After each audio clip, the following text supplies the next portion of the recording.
కశ్మీర్లో ఎప్పుడైతే హిందువులపైన అత్యాచారాలు, హిందువులపైన ఊచకోతలు, హిందువులపైన ఈ దాడి ఘటనలు ఇవన్నీ ఎప్పుడైతే ఎక్కువ జరుగుతున్నాయో ఆ టైంలో అక్కడి కశ్మీరీ ముస్లింల నినాదం ఏంటంటే పాకిస్తాన్కి వెళ్ళి అక్కడ పిల్లల్ని కని భారతదేశానికి వద్దామనేసి. అంటే తండ్రి పాకిస్తాన్లో ఉంటాడు, తల్లి ఏమో భారత్లో ఉంటుంది అనమాట.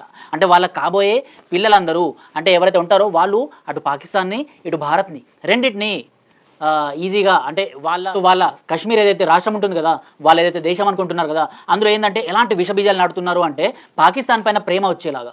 అంటే తండ్రి పాకిస్తాన్ వాడైతే స్వతహాగా కొడుక్కి లేకపోతే కూతురుకు కూడా పాకిస్తాన్ మీద ఏయ భావం కాకుండా అంటే కోపం కాకుండా ప్రేమ అనేది పుట్టుకొస్తుంది.